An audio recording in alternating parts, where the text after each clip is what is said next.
الحمد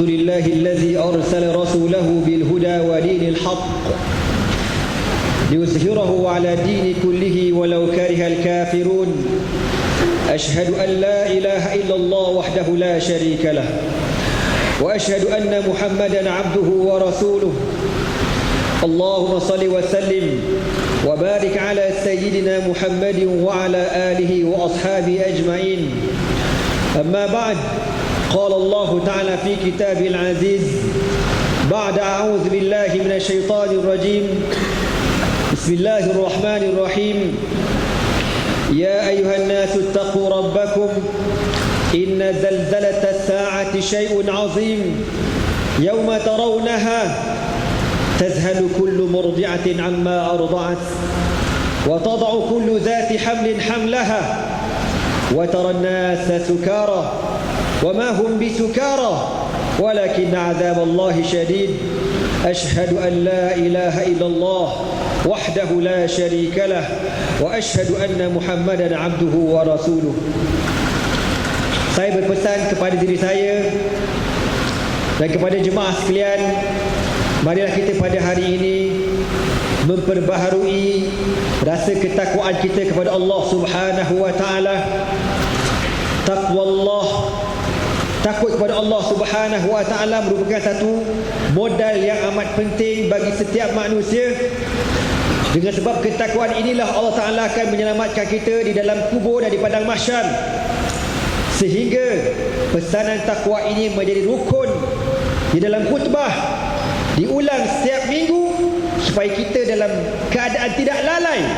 Agak-agak lalai seminggu bila masuk khutbah, bila imam kata, khatib kata ittaqullah, takutlah kamu kepada Allah, dengan harapan ada timbul rasa takut kita kepada Allah Subhanahu wa taala sehingga dia menjadi satu rukun di dalam khutbah. Sebagai sambungan daripada kisah yang saya ceritakan tadi, setelah Umar bin Al-Khattab radhiyallahu taala anhu menerima peletakan jawatan Sayyidina Umar bin Sa'ad, lalu Umar bin Sa'ad minta izin supaya dia ini dipindahkan di satu kawasan hujung di Madinah. Maka Umar mengizinkan dia tinggal di sana. Setelah beberapa bulan, mungkin beberapa tahun mungkin, menjadi kebiasaan Umar Al-Khattab yang saya ceritakan pada tazkirah tadi, dia akan cek bekas YB ini. Ketika menjadi YB pun dia cek, dah letak jawatan pun dia masih cek lagi.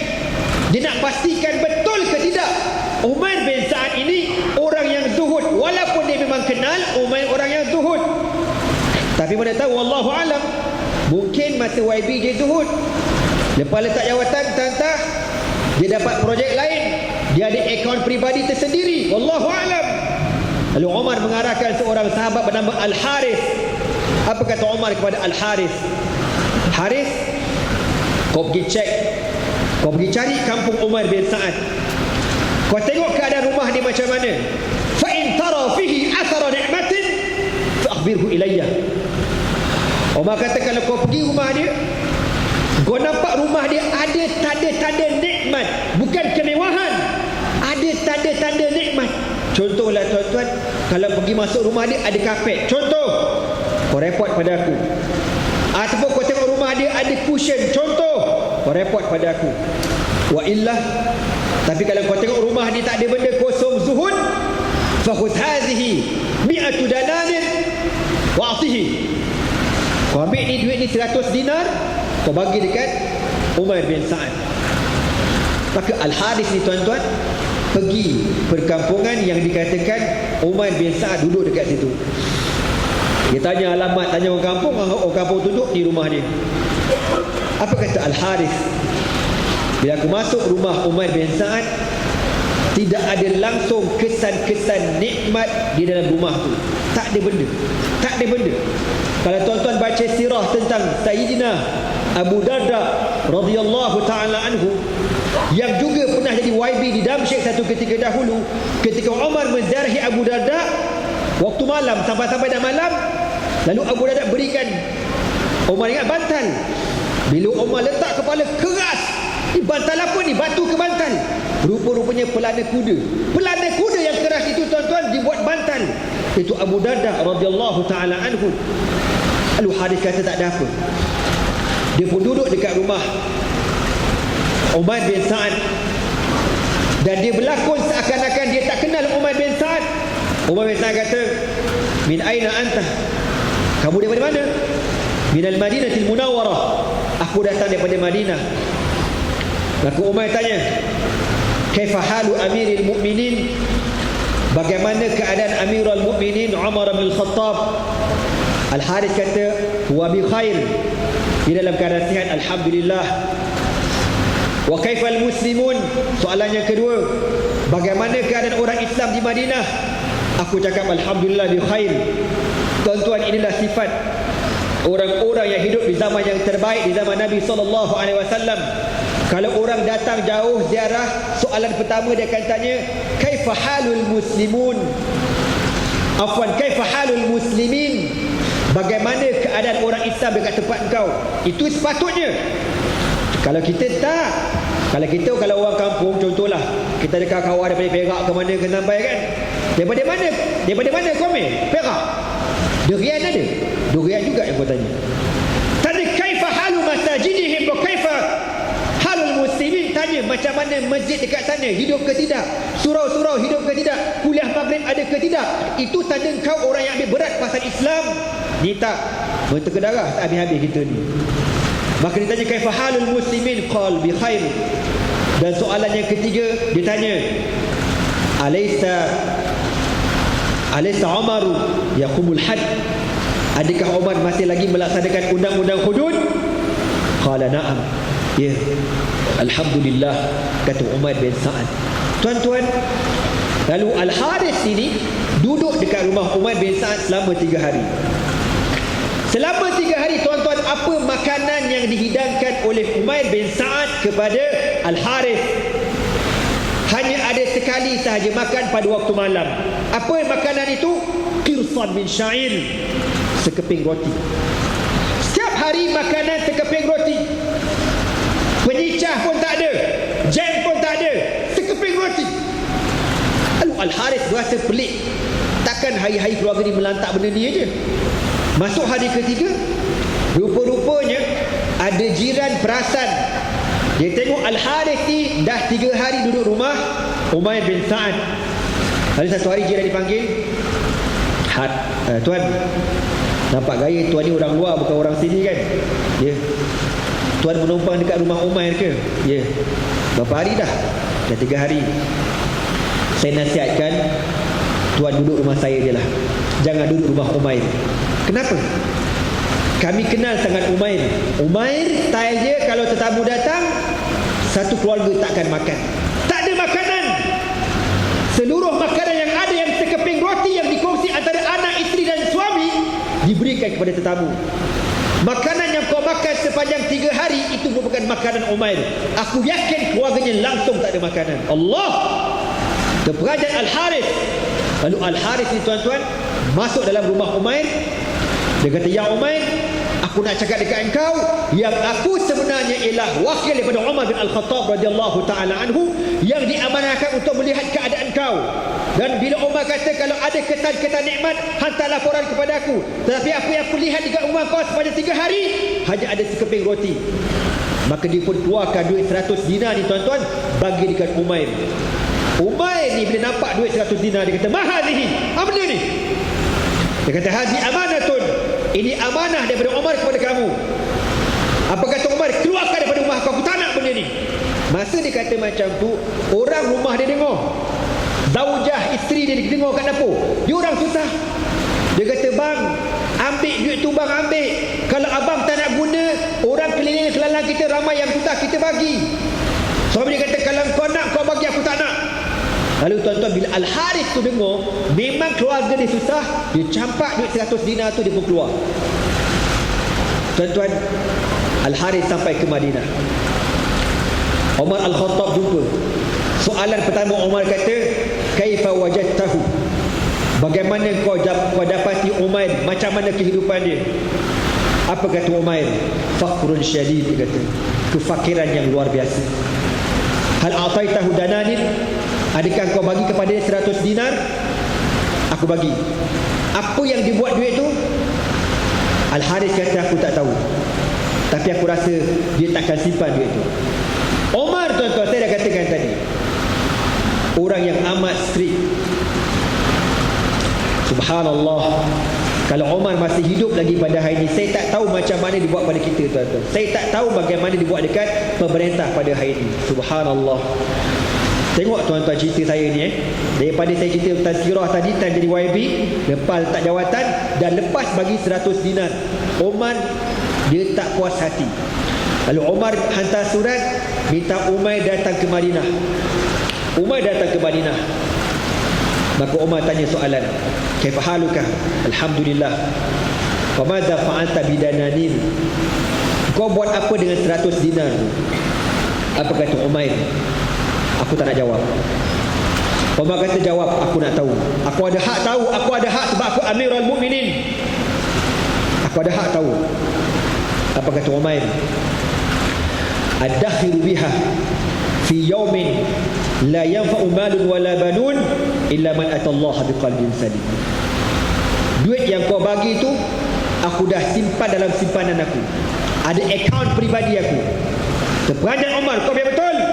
Ya. Dekat mana? Bank mana? Kau letak? Aku letakkan di sebuah bank yang pada hari tersebut fi yawmin la yanfa'u malun wala banun illa man atallaha biqalbin salim. Pada hari yang mana manusia dihimpunkan di hadapan Allah, yang tidak ada yang boleh memberi bantuan kecuali orang-orang yang bertemu Allah dalam keadaan hati yang selamat. Aku dah tekah belaka duit tu, tuan-tuan. Allahu Akbar. Duit tu rupa-rupanya dia dah letak dalam akaun hari akhirat. Supaya apa? Supaya dia mendapat manfaat di hari akhirat, bukan di atas dunia. Betul, tuan-tuan, orang dulu tak macam kita pada hari ini. Kita hari ini berebut harta siang malam pagi petang. Orang dulu melihat duit ini, harta ni benda fitnah yang besar, fitnah yang dahsyat. Sayyidina Umar Al-Khattab radhiyallahu taala anhu, ketika Allah berikan dua kemenangan Rom dan Parsi, dilogokkan harta di hadapan Umar. Umar menangis, radhiyallahu taala menangis. Lalu dikatakan kepada Umar, "Ini kenapa kau menangis?" Umar kata, "Aku menangis kerana yang pertama, Allah berikan kemenangan Rom dan Parsi di zaman aku, sedangkan sebelum daripada aku ada orang yang jauh lebih baik daripada aku, itulah Rasulullah sallallahu alaihi wasallam dan Abu Bakar As-Siddiq radhiyallahu taala anhu, tapi Allah tak beri kemenangan kepada mereka, sedangkan mereka jauh lebih baik daripada aku." Yang kedua, bila aku melihat harta yang bertimbun depan mata aku ni, aku bimbang umat ini akan dibalik oleh Allah dengan sebab harta benda ni. Allahu Akbar. Betul kata Umar Al-Khattab radhiyallahu taala anhu. Hari ini, tuan-tuan, negara kita mempunyai masalah, bermacam-macam masalah. Fitnah harta yang tak habis-habis. Skandal tanda skandal sini yang memang Quran sebut dalam Al-Quran, zuyina linnasi humus syahawati minan nisa wal banin wal qanatir al muqantarati minaz zahabi wal fiddati wal khayl al musawwamati wal an'am wal harth, zalika mata'ul hayati dunya. Allah kata, dihiasi manusia ni, tuan-tuan, tak kira siapa engkau, hubbus syahawat, suka kepada syahwat, hawa nafsu, hubbus syahawati minan nisa, suka hawa nafsu perempuan, wal banin, anak-anak, wal qanatiril muqantarah, dan harta yang melimpah ruah, minaz zahabi wal fiddati, daripada emas, perak, wal khailil musawwamati, dan kuda yang berhias, maknanya kenderaan yang mewah. Allah kata apa? Zalika mata'ul hayati dunya. Itulah benda dunia yang tidak ada nilai di sisi Allah Subhanahu wa taala. Tetapi kita pada hari ini sanggup berebut bagai nak mati, padahal benda tu besok akan membebankan kita di hadapan Allah Subhanahu wa taala. Bila Allah berfirman dalam Al-Quran, Allah kata apa? Idza zulzilatil ardu zilzalaha wa akhrajatil ardu asqalaha wa qala al insanu ma laha yawma idzin tuhaddithu akhbaraha bi anna rabbaka awhalaha yawma idzin yasduru an-nasu ashtatan liyuraw a'malahum faman ya'mal mithqala dzarratin khairan yarah wa man ya'mal mithqala dzarratin syarran yarah. Allah kata, idza zulzilatil ardu zilzalaha, apabila bumi ini digoncangkan dengan goncangan yang kuat, wa akhrajatil ardu asqalaha, dan bumi akan memuntahkan segala isi perutnya. Tuan-tuan, di hari akhirat besok, bumi ini akan muntahkan segala kekayaannya. Emas, perak, permata, petroleum, semua kekayaan dimuntahkan. Ketika dimuntahkan kekayaan di hadapan Allah, lalu ada suara berkata, wahai manusia, inilah benda yang kau rebut masa atas dunia, rebutlah sekarang kalau kau nak. Masa tu tuan-tuan, emas, jongkong emas yang kita rebut masa atas dunia langsung tidak ada nilai di hadapan Allah Subhanahu wa ta'ala. Sebab tu harta kita miliki nilainya besok di hari akhirat. Infak semasa kita hidup, Nabi kata sebagus-bagus infak, sedahsyat-dahsyat infak, anta tasaddaqa wa anta sahihun syahihun takhshal faqra. Kau bersedekah dalam keadaan kau kedekut dan kau takut kau fakir, tapi kau bagi juga, maka itulah sebaik-baik sedekah. Tuan-tuan semua, wa akhrajatil ardu asqalaha wa qala al insanu ma laha. Manusia akan berkata, apa benda yang berlaku, apa benda yang berlaku? Maka Allah kata, yauma idzin tuhadditsu akhbaraha bi anna rabbaka awhalaha. Pada ketika itu Allah akan berfirman kepada bumi, wahai bumi, ceritakan segala secara detail apa yang manusia pernah buat atas diri kau satu ketika dahulu. Saya, tuan-tuan semua akan berhadapan dengan Allah, dan bumi, Nabi kata, macam mak kita, dia akan cerita secara detail apa perangai, rezeki mana kita dapat ketika kita berada di atas dunia. Tuan-tuan, dengan sebab benda-benda macam inilah para sahabat Nabi radhiyallahu taala anhum ajmain amat takut, amat gerun dengan kumpul harta banyak-banyak. Orang kita tak, ada orang tak berasa bersalah, kan? Ada orang tak berasa bersalah, duit yang berbilion dia tak berasa bersalah, dia rasa takkan dia boleh jauh di hadapan Allah Subhanahu wa taala.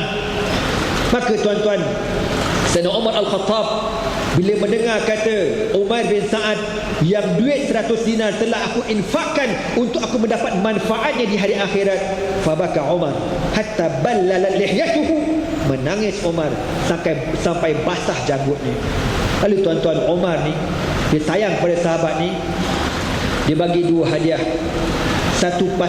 dua pasang pakaian dan 60 cupak gandum. Wahai Umair, ambillah, aku tahu keadaan keluarga kau susah, ambil 2 cupak, ambil 2 helai baju ini dan 60 cupak gandum. Apa kata Umair? Jazakallahu anna kulla khair ya amiral mu'minin, amma 60 sa'an min sya'ir fala ahtaj bih. Adapun 60 cupak gandum aku tak perlukan. Umar kata, kenapa kau tak nak? Ambil. Apa kata Umair? Sebab masa aku keluar daripada rumah, di rumah aku ada lagi 2 cupak gandum. Allahu Akbar. Cukup. Kau tak payah bagi. Cukup, aku dah ada 2 cupak gandum. Cukup untuk makan sehari 2 ni. Besok lusa ada rezeki yang lain Allah bagi. Allahu Akbar. Adapun baju, aku kena ambil, sebab inilah baju aku yang dah habis koyak rabak lusuh, dan satu lagi baju untuk isteriku yang dah tak ada pakai, dah koyak rabak. Tuan-tuan, Umar berikan benda ini kepada para sahabat ini dan dia pulang kepada ke kampungnya. Maka Umar Al-Khattab bila melihat betapa waraknya sahabat Umair bin Sa'ad radhiyallahu taala, dia kata apa? Inilah antara sahabat Nabi yang paling berjaya dikeluarkan, yang paling berjaya mendapat syahadah excellent, imtiaz daripada madrasatu Rasulullah sallallahu alaihi wasallam, daripada sekolah Rasulullah sallallahu alaihi wasallam. Barakallahu li wa lakum bil Qur'anil azim wa nafa'ni wa iyyakum bima fihi minal ayati wa dhikril hakim wa taqabbala minni wa minkum tilawatahu innahu huwas samiul basir.